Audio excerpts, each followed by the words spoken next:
Please subscribe. The Suzuki Katana, one of the most notable cruisers of the previous 40 years, is back, and it cuts near its 1980s techno-brutalist past while giving a one-of-a-kind riding experience that additionally doesn't exactly fit in 2020. It would appear that something pulled from the 1988 anime Akira, yet without all the unusual body ghastliness, orbital strikes or singularities. It's legacy done right. The Katana is somewhat of a sections canister bicycle, however when you have a container like Suzuki's, that is something to be thankful for. The Katana depends on the GSX-1000F exposed bicycle, which itself depends on the well-known GSX-R1000 sport bicycle. For the Katana, this implies it gets the GSX-F's twin-fight aluminum outline, completely flexible suspension and upstanding ergonomics, more on that later. The core of the Katana is its motor, and heavenly heck, it's a decent one. The motor, similar to the styling, is somewhat of a legacy. As opposed to utilizing the geek new 999cc inline-4 from Suzuki's present superbikes, it utilizes a long-stroke motor of a similar uprooting from the 2005 to 2008 GSX-R1000. For what reason would Suzuki specialists go so far into the past for a motor? Since it's an outrageously decent one that more than stands its ground with the present leader class bare bicycle motors. This K5 motor makes 150 drive, however it's the torque attributes that won it a home in the Katana. A shorter stroke and greater bore for the most part produce a cruiser with less torque, yet more readiness to fire up higher, a component prized in leader bicycles. The old K5 has a somewhat littler bore, however a 4-ish mm longer stroke, which makes it a torquey old thing with 80 pound-feet on tap. Perhaps the best piece of the Katana is likewise one of its generally ancient, the link-impelled choke. Numerous bicycles have gone to full ride-by-wire frameworks that offer highlights like voyage control or various riding modes with various choke attributes. The Katana doesn't have any of that. What it has is a rich smooth choke that is straight and extremely lovely to utilize. The Katana's motor feeds its capacity to a 6-speed transmission that is additionally sensibly fundamental, no electronic quickshifter, for instance, yet once more, extremely stunning to work.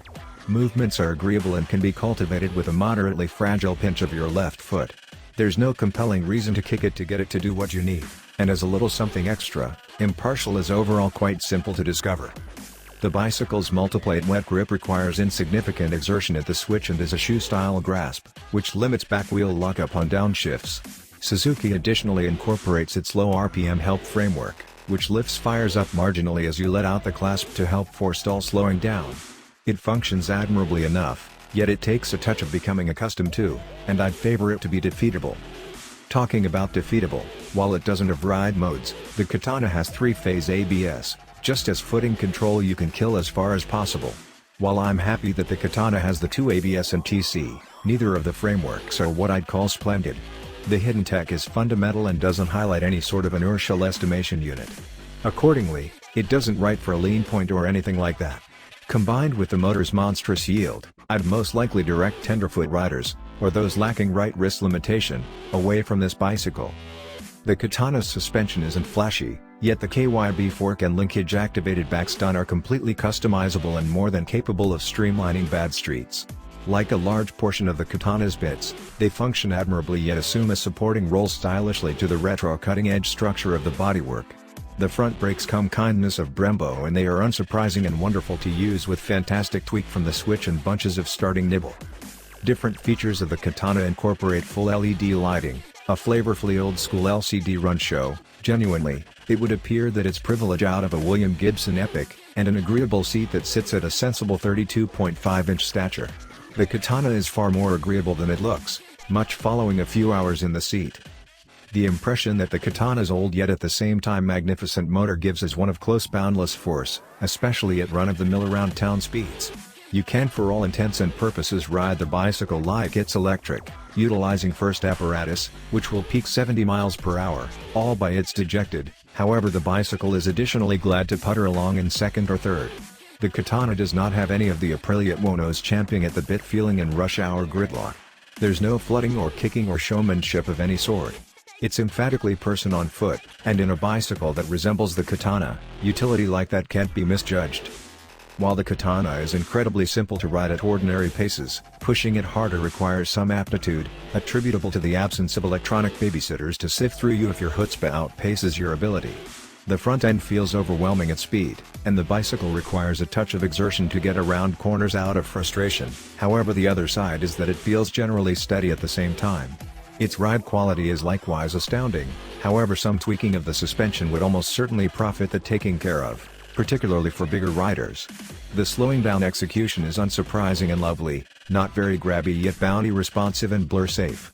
ABS isn't excessively meddlesome, however as I expressed beforehand, the framework isn't actually frontline. Similarly as with any cruiser, the riding experience is basic, yet with the Katana, looks have a significant impact. The rectangular front lamp and the forcefully wrinkled body draw consideration like little else. Individuals gaze as you ride by, apparently uncertain what to think about this boisterous, reckless-looking machine, or where so as to put it. That feeling reaches out to the rider on occasion, as well. I end up riding the Katana late around evening time, canvassed in dark cowhide and dim denim, feeling route cooler than I really am as I stir the motor here and there, the fire up go, shouting it through passages and ecstatically fire up coordinating downshifts when reaching stoplights.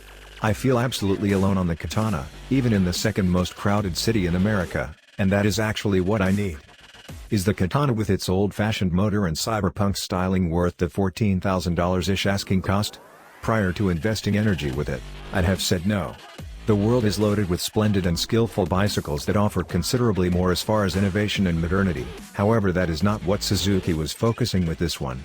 The Katana is both brains and good looks and substantially more than the whole of its parts. It's not modest, yet with regards to looking arranged for post-Armageddon life, I'm wagering it's much more affordable than one of those war rigs from Mad Max, Fury Road.